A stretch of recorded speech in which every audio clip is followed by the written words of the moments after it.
知道冰淇淋耶。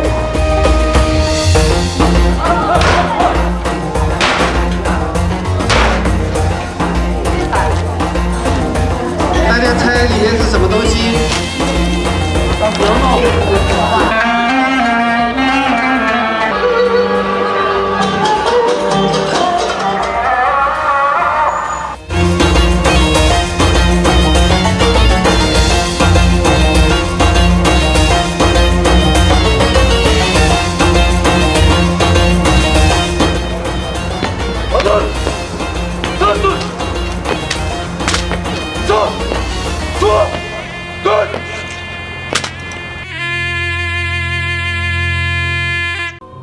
当我们来到土耳其，土耳其横跨欧洲、亚洲的旅程，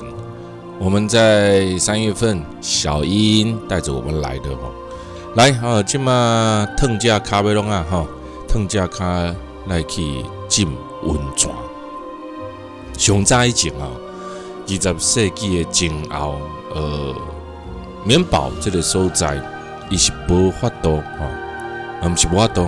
伊是根本无控制无主动的所有的人拢会使开了宾馆 bus 啦，没有任何的保护啊。自从它被列为世界文化遗产了呢，当然它就受到联合国教科文组织比较完善的保护了之前拢无，我觉得这样也好啦，不然这美丽的景色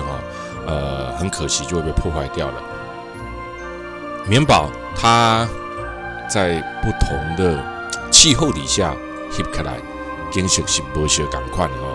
蓝天白云的棉堡拍起来是非常非常的漂亮这一个石灰岩岩体流出丰富含有碳酸钙的温泉呢，冒出来的泉水呢，依着这个地势呢聚集环流，泉水当中的碳酸钙慢慢的释出，变成了石灰滑结晶。经年累月的结果呢，成就了现在令人叹为观止的景观所以这一个棉堡，如果在天气很棒的时候，蓝天白云之下，哇，这个棉堡简直就是人间仙境看起来呢，那个棉堡其实是一堆石头独特的石灰棚纹理呢，更增添不一样的脚底触感但是呢，当真的棉堡宾馆呢，你行的时候要真注意因为呢这脚蛮不离小块敲到而且足骨的。那现在呢，这个政府呢有咧控制宾馆对棉堡宾馆涌出的温泉水水量是怎样呢？因为这个开放观光区了呢，过度的开发呢，这个泉水的量呢开始慢慢少，这是有温泉水的加上观光客的像咱即马安尼观光客拢会使行入来因为即马有开放所以呢，这个观光客行入来，当然啦，你甲看这经过几6000万年甲形成的这个这个地形啦，观光客入来行，加减开始在破坏伊的这个石灰华对伊的石灰岩的这个地质呢，就开始用破坏所以即马一定规定观光客入来一定来烫鞋袜而且呢袂使凊彩行入去池中生水边仔行会使一寡所在开始不爱互行入去但是嘛行袂入去啦，足危险的。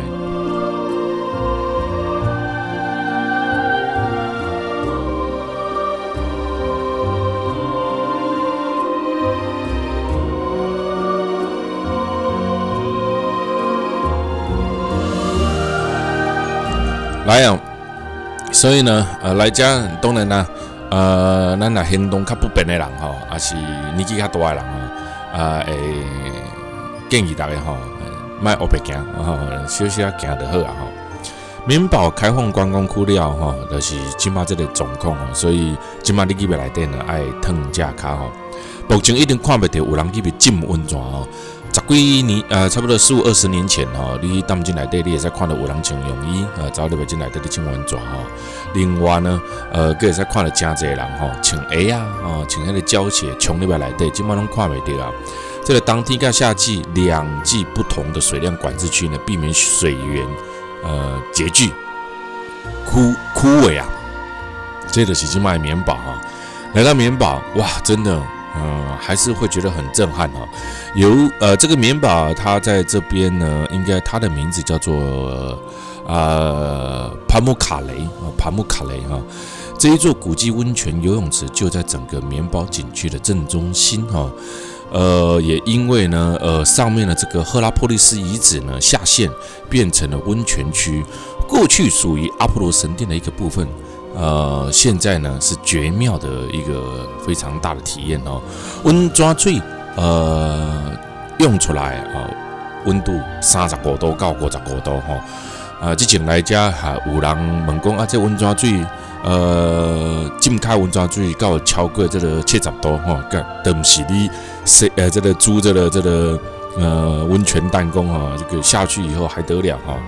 该熟的都熟了。这个整个池子呢，平均呢出来之后呢，温泉水大概在35度左右。现在这个涌出来的是已经经过调和过了哈，所以涌出来的水呢，我们会以为这天然的是天然的，但是呢，它在最上游有做这个水量管制哈，使得这个棉堡这个地方呢才能够受到保护。最早以前当然没有这个管制啦，水的量很自然的涌出。因为水里面的碳酸钙，形成了这个棉堡的特殊景色，但是就是为了保护环境嘛，包括这个观光客的越来越多，所以开始做水量管制，平均的深度达到3公尺，有些地方甚至达4到5公尺。根据统计，每年有上百万的游客在这边上百万所以这个是很特别的地方那在这边呢，上来呢，我们可以一探究竟棉堡整个感觉现在不能泡温泉这大家一定爱记那在这边呢，更多的背包客是啥回呢？卡邦爱主轴旅行的来到家更喜欢什么？更喜欢独立的在这边生活着更喜欢独立的在这边做所谓的住在这附近的民宿来在这边住上了2天1夜。但是呢，咱没法多了我们住2天1夜那还得了所以呢。在土耳其最著名的景点来到这边呢，是非得来不可的。这个城市的名字呢，名副其实的就像棉花一样浑然天成这个景观呢越来越赞所以来到家你一定知道但是呢，这嘛是正常啦有的人想讲一世人我可能得来土耳其一道无呢来到家无机会所以呢来到家呢，得一定一定爱200斤内底洗温泉浸温泉这种就是安尼所以真侪人200斤内底变成了当时造就了这一个破坏的景色。但是这个是一句很奇怪的虽然这个地方非常的漂亮，但是呢，土耳其当地的人其实并不会特别的跑来这边对他们来讲，这个地方呢就是一个景观，他们不会特别的跑上来这边呢。走走看看，洗洗温泉那我们呢也是一定要来的啦。为什么呢？如果今天我们带着团体来到这边呢，告诉大家说我们就在下面看保护景观，不要上去了我相信呢，一定会有很多人说，哎呀，人家其他都有上去，为什么就我们不能上去希望当环保意识非常非常高涨的时候呢，我们再来做这件事现在呢，还是顺应着所有的潮流我们还是得上来这上面因为有时候呢，太过于曲高和寡也不太适合就像小王在做这个节目一样有些观念、有些做法呢，有时候太过于曲高和寡呢，这个市场上不一定能够完全接受了有一些新的行程，我个人觉得很特别，我想要推展它但是呢，所谓曲高和寡就没有办法，你推展太特别了很多人不一定听过，不一定了解，不一定知道所以变成你基本上你每上开的行程呢，你就有推展不起来的情况或者是有一些想法过于前卫那这个也是没有办法的事情有时候在接触交流过程当中呢，就不一定能够达到共识，所以有一些事情呢，还是得顺应潮流。听说这里好几年前是不收门票的，今天呢门票呢已经大涨起来了但是我觉得还可以了，还可以接受了来，那我们现在呢离开了这个棉堡离开了棉堡，今晚棉堡呢一定要台票500-600块有所以有的人讲现在旅游团费会变贵欧洲国家的旅游团费会变贵我跟你讲，澳洲国家现在的团委也变贵，很多的时候是因为原本不收门票，开始收门票；很多的时候是因为原本没有所谓的城市观光税，它开始 Q 税，就会使得整个费用往上涨了哦。那为什么东南亚的地方呢？五维团回呢反而往下降，是因为呢以前这个地方可能只有几间饭店，当它开发起来之后呢，饭店变多了，竞争性变高了，而且呢亚洲人有习惯销价来竞争，走 shopping 店，所以使得呢东南亚有时候团体呢开始旺起来，反而下降了。来，那我们现在呢进入到这一个卖欧米亚给的店来看卖，大概你买啥货吼？应该拢是买这糖啊片那款哦。We can introduce you if you come here. If you call them, he can make one more. 好，大家感兴趣的呢，可以来看看他们是怎么来做这个鱼肉糊的哈，就是这个酸奶啊。这个白色的呢是酸奶，然后呢它会加上这个蜂蜜，加上蜂蜜以后呢，再加上那个樱，这边上有一种，我看让他做一下哈，哎。对，然后它会加上蜂蜜，麦芽了，蜂蜜，然后呢再加上那个籽，大家可以品尝一下，如果要是感兴趣的话哈。试试看，太甜了。刚才那个酸奶里面有加这种小颗粒，特别像那个罂粟果，但是这个颜色好像是白色的。有吧，看到了吧？这是我们的卖店哈。其实，在土耳其呢，可以买到土耳其当地很具有特殊风格的东西，还有一个瓜东地哈，刚好出产的物件哈。OK， 来，我们现在呢又来到了另外一个地方，这个叫做梅纳夫纳泡芙馆呢，梅纳夫纳泡芙馆呢。这个梅纳夫纳泡芙馆呢是一个很特殊的所在，这个所在呢，这个地区呢，嘛的是旋转的所在啊。那沿途穿过了托罗斯山脉啊，然后呢，经过了这一个托罗斯山脉，其实这一段路线呢，有非常漂亮的风景。虽然车程比较长哦，但是呢，土耳其路顶啊的风景呢是真有特色的，高原。沙漠地形、喀斯特地形、高山，哇，这个就是土耳其最具有特色的地方了。聊到这边呢，拉车虽然很辛苦，但是呢，有时候拉车其实是一个很具有特色的地方哦。像那Eno兄也在看了加在风景，梅纳夫纳泡芙馆，我们越往土耳其的中南部走，也越代表着进入了更传统教义的伊斯兰地方哦。他们所有的这个清真寺、回教堂都可以看得到清一色的什么这个洗手的地方，洗手洗脚的所在，这就是伊斯兰教的所在。洗手洗脚的所在，就代表你去买这个所在，你爱洗脚洗手啊，这是在回教徒他们一定要做的一件事情。12世纪。塞尔柱土耳其的苏丹王为了繁荣贸易、增加税收，在重要的交易城市设置驿站。这个驿站呢，不知道我们在这一趟的旅程过程当中有没有去看到哦？那正常来讲，我们在土耳其的路上可以看得到很多的驿站，作为军队丝路南部休息的很多的场所，驿站它变成了另外一个风情风貌哦。那我们现在呢，来到了梅拉夫纳博物馆，它这个地方叫做孔雅。这个城市叫做孔雅，孔雅就是我下多讲的，这是旋转舞的这个重点。博物馆的中心是伊斯兰苏菲教派旋转苦行僧苦行练旋转舞的地方。旋转舞基本上把一只手指向了天空，让你跟神明神灵更接近。人不断的旋转，旋转到一个境界就会升华了。这是一座博物馆。不能说它是与其说博物馆，还不如说它是一座圣殿。创始人梅纳夫纳在里面。对穆斯林而言，这里是非常神圣的地方。每一年，上少有150万人以上呢在这里朝圣。吉拉雷丁·鲁米追随者视为梅夫拉纳。这一个鲁米呢，在1207年生于阿富汗的境内巴尔克哈，因为东协蒙古人来到这个地方，来到了孔雅。所以呢，我们每一次在看世界历史的时候，我就会很赞叹成吉思汗他是什么人物啊？你看看可以杀到这边来哈。1228年，蒙古军队来到了孔雅，然后当时的这一个鲁米呢，也来到这个地方。鲁米是伊斯兰苏菲教义的教派的思想家，他曾经在1244年遇见一位神秘的苦行僧他这个鲁米呢认为这个苦行僧呢是神灵的完美的化身，开启了以探索这个神秘的经验所以发展了也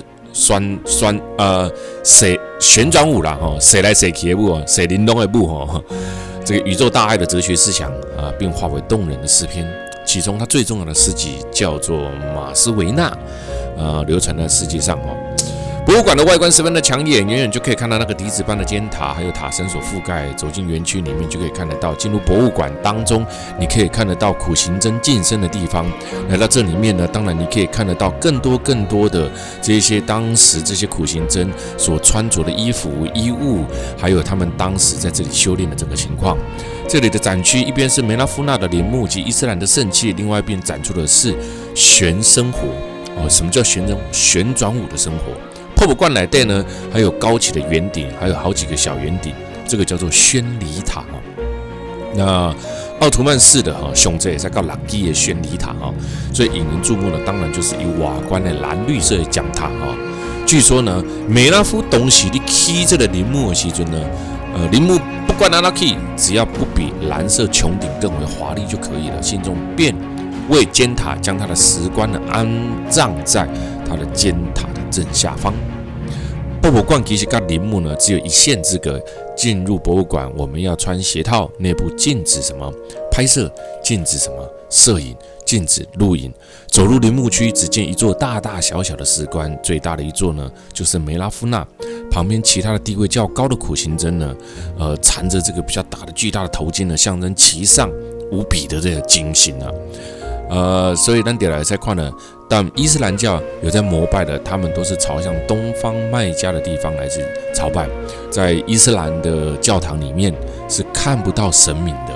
因为神就在你的心中，每一个人都是神明的子民。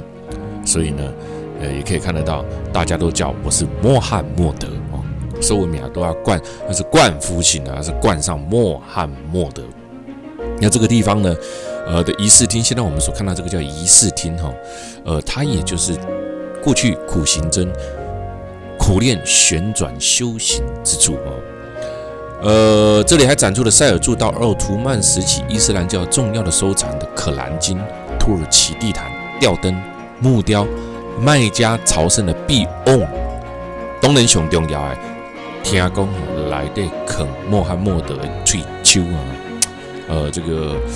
很特别这个我们看到的耶稣呢，放的是什么不太一样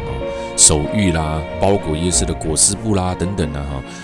这个在这个伊斯兰教放的是追求这不太一样这是不一样。然后这个佛教放的是舍利子所以我就说宗教各有不同的巧妙但是可以确定的一件事情呢，都是要经过也肉体啦经过他的肉身这真的从身上取得的一样东西。那这里呢，我们还没有看到其实这里面展览了很多的东西，对我们来讲呢是非常的深奥的看不懂就叫深奥像前面这个就看得懂了为什么？那这个是做雕刻玩偶嘛这个就看得懂。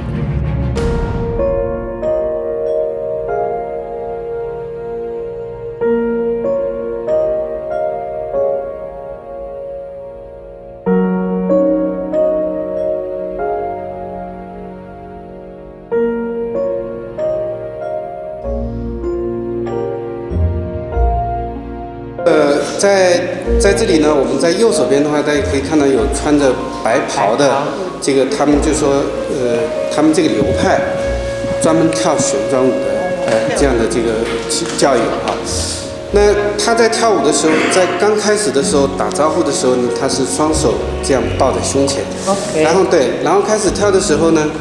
右手慢慢的就是要伸向天空，然后在他的左手啊是朝着地下，他就说，有天就有地，哎，对，他等于说是把天地这个上下连接，然后在整个就是说这个整个裙摆地球的旋转打开以后，旋转起来打开以后呢，它实际上是说是要包容整个，就说世界万物，所以它是一个比较开放的一个理念哈。那还有一个呢，就是我想要补充说的是，大家在左边的话呢，大家能看到就是说有一帮人坐在这儿围着一起，他们是准备要用餐的，在桌上大家可以看到的餐具请大家注意看，就是说这有一个长者，他的头巾是绿色的，这说明他是就是说地位比较高的这个的这个长老。然后边上的话呢，这些年轻人实际上他是就是比较普通的这个。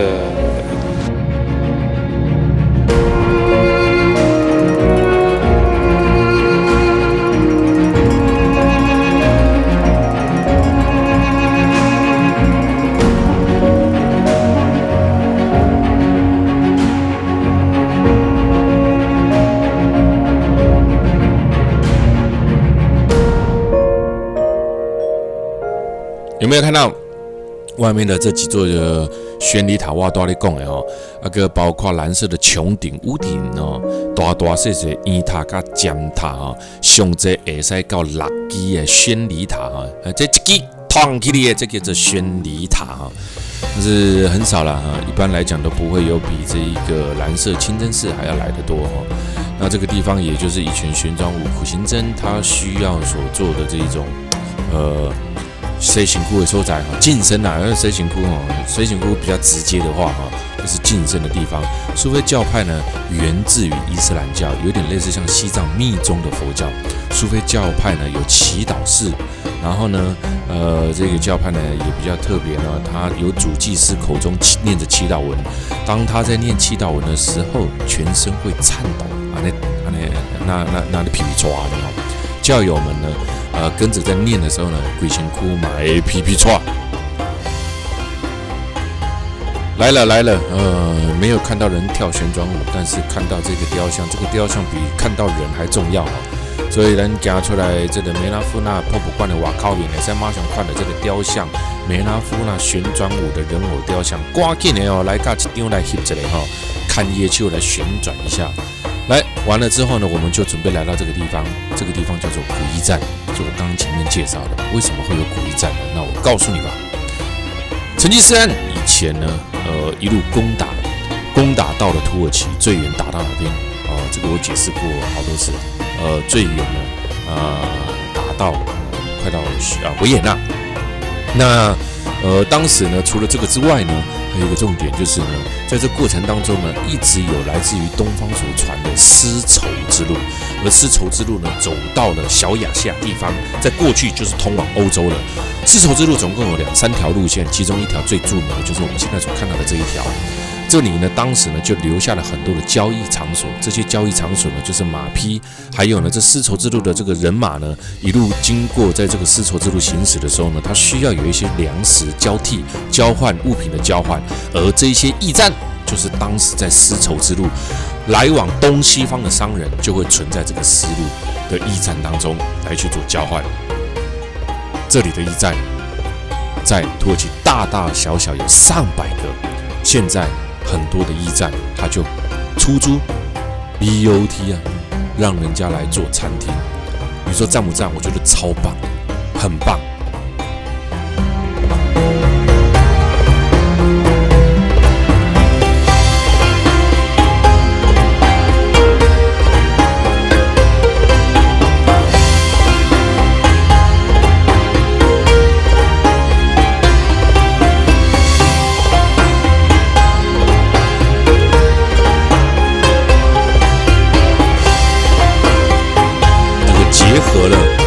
这一个叫什么？结合了古迹，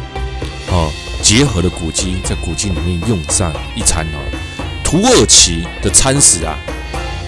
那少年人来讲大概讲土耳其的餐食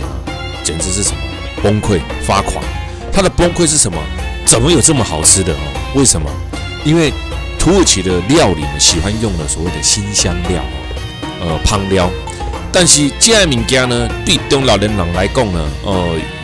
尤其是对饮食很不能接受的人呢，有的人对饮食很在意哈，就是他比较没有办法接受外来饮食的人来到这边呢，他会觉得是噩梦一场哦，想喏，这物件我吃落哦，这个就是你看少年人跟中老年人无相同的所在哦。你甲讲无卖食这咱食适合中老年人的，也歹势食无啊。土耳其这个地方是没有的哈，你们试想看看，在中东国家，你何时可以吃到中华料理哦？中式料理呢，很多用猪肉，印度无咧用猪肉哦，用羊肉哦。咱台湾人真侪人不爱食羊牛啊，不爱食哦。所以来到土耳其，你讲叫伊煮中国菜呢，卖啃芳料，我会话也别样啃，一说别样啃。这里又是一个驿站，又是一个，有没有看到？这是驿站的外围哦。我们现在来到这边，可以知道一件事情：我们在这个古驿站苏丹哈尼古驿站停下来了。刚刚是在古驿站吃饭哦，现在又来到了另外一个古驿站，我们只挑2个就好了啦。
做了修复，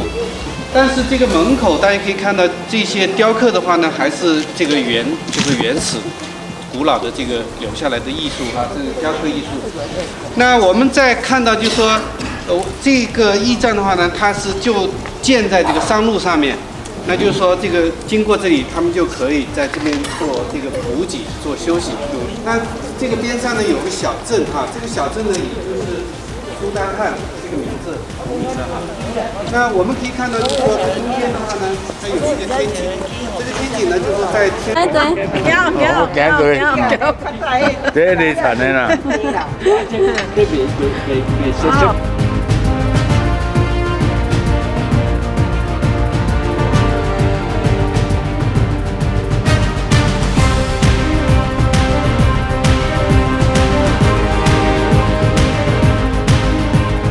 所以我讲我选到最佳的这个古驿站，我最佳的这个所在呢，因为我感觉这个古驿站呢，它其实是已经荒废掉的，但是伊这个政府呢，开一寡钱，小可整修维修一下，然后呢，租予这个人做生意。啊，这个来做生意的人呢，伊完全来得用古法去做，啊，让他到头前你食中道等，用古法窑式的啊去煮你的这个中道等哈，煮食啊，等他预约呢哈。煮一顿互你食，你讲有赞无？那我都无赞的绝对是作赞的啦赞到冻没掉，真的那把古迹跟饮食结合在一起，最特别的地方就来到了这个地方那所以我觉得这个很特别一样情一样事物两样情啊。什么叫一样事物两样情？一样的东西，这个国家它就只有这种食物标准但是呢，当这样子的食物呢，拿给我可以说40岁以下的。45岁到40岁以下的人去吃呢，每一个人呢觉得好吃，但是呢，这个呢，你拿给中老年人家的时阵呢，哇，像会花一样他简直呢就快要喷口而出对他来讲呢，这个就是饮食差，哇，这个是，所以我就说一样事物两样情这就简单呢。你问少年人，麦当劳OK 吗？好，还可以吃吗？他一定点头告诉你，没歹啊，没歹吃。你问少年人讲咖喱饭好吃无？还是讲这个意大利香料米、意大利面好吃无？也会跟你讲赞，袂歹牛排好吃无？也会跟你讲足赞。咸酥鸡咸酥鸡嘛赞。这个香鸡排哦，香鸡排嘛赞。这物件呢，通常你去问中华人一世人啊，我咧讲麦当劳他就会马上有这种反应。所以食物的问题呢，来自于每一个人的观感、口感的不同，创造出来就不一样。希望每一个人来到土耳其都能够了解到这一个饮食文化的不同。常常会有人说：“我听朋友讲做好食的，这就像我讲的嘛哈。有的人感觉咸酥鸡好食，你感觉敢好食？有的人感觉啥话？养生瘦细的越清淡越好。有当下对少年人来讲，这味的伊就袂合啊。所以每一个人的口感不太一样，但是来到土耳其，它的饮食绝对是最道地的当地饮食特色。卡帕多佩奇地下城市，这也是另外一个在土耳其最大的观光景点。卡帕多奇亚地下城市，这个地下城市呢，真厉害，嘛真特殊。当时的传教士呢，在土耳其的这一块土地上呢，因为害怕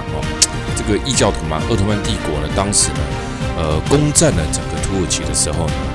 呢，这一些异教徒当时呢，为了这个躲避破坏残杀所以呢，他们就躲到了这一个山上来在这一个卡帕多奇亚的这一个很特殊的地形里面呢，开始怎么样？开始生活。他们在这个特殊的地形里面呢，做什么？新建这一个像现在这样子地下城市的碉堡新建的非常多特殊的一种生活方式，就把它盖在地底下。所以呢，我们在卡帕多奇亚的时候呢，你可以看得到很多盖在地下的这一种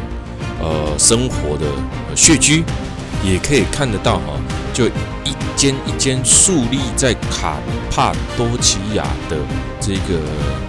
克斯特地形的山上也在看得到的，也可以看得到地下城市。而这个地下城市呢，堪称世界之最进来这里面呢，一层接着一层，一层接着一层呢，这里面就好像蚂蚁的高压引刀一康过一康叫一康过一康来的这个景象呢，我跟你讲，绝对袂使错过。谁让我讲绝对袂使错过呢？因为呢，你要对我好，你若对我好呢，你行入去这内底呢，无一下你人你就胖去，你就无去这就是地下城市伊上特殊的所在。你看即马外口面这就是另外一区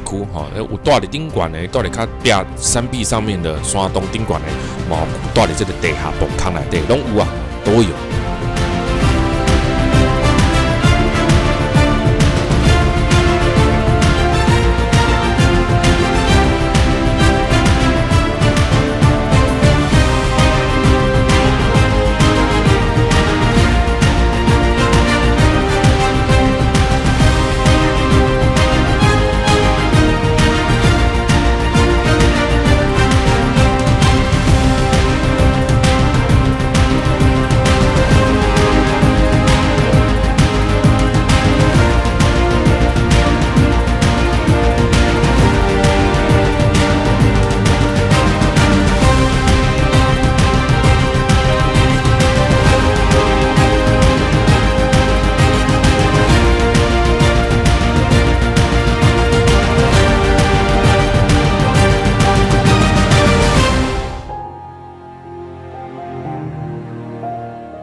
来，这个是卡帕多奇亚的第二个，另外一个叫露天博物馆。而这些露天博物馆，它是博物馆部，它就是现有以前穴居传教士在住的地方，而现在呢就把它改建成博物馆了。这个地方非常的特别，特别在哪边？你知道吗？一年当中有365天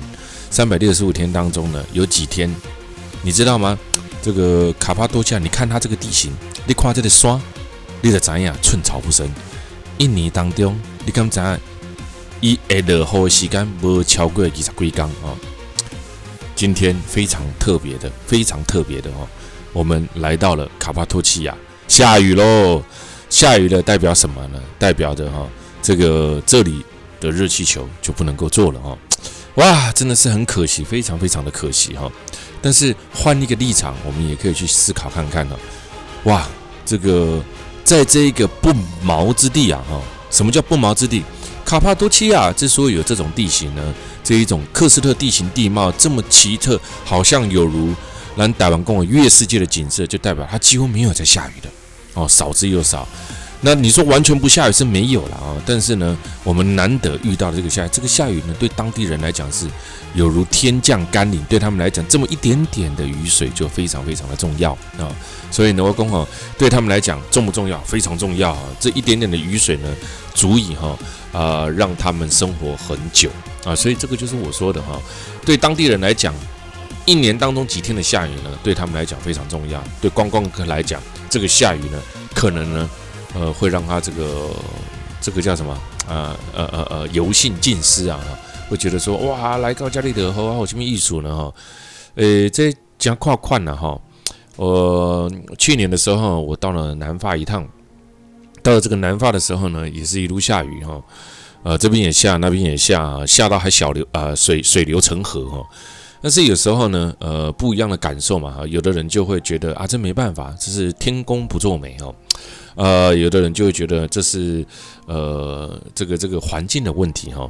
那这有的人呢，他就会为了这种事情呢，比较容易觉得不满意不开心但是这有时候也真是没办法的但是当人让他觉得不开心的时候呢，就会呢去怎么讲？他的玩性就会减低掉了就开始呢一直觉得很不高兴。但是其实这样子呢，在旅游上面来讲呢，其实算是个人的损失为什么？因为在旅游当中，你为了一些事情弄得自己不开心的时候呢，这玩起来其实呢自己就有损失了。为什么？因为你玩得不开心当你玩得不开心的时候，生了文化业群，你过程当中呢，看什么物件呢，你看了都无顺眼看了都袂爽所以呢，人要甲天作对是真困难的。但是这就像我讲的人生什么代志没度过什么事情我们其实都遇过不管天灾啦、人祸啦，生命当中各式各样大小的事情坏人好人我们都遇过。怎可在自己的人生当中，为了一点点的小事情弄得不开心呢？所以我常说，到国外来旅游，我们要保持的随遇而安的心情这种随遇而安的心情呢，会让你看见这个世界的美好跟美丽。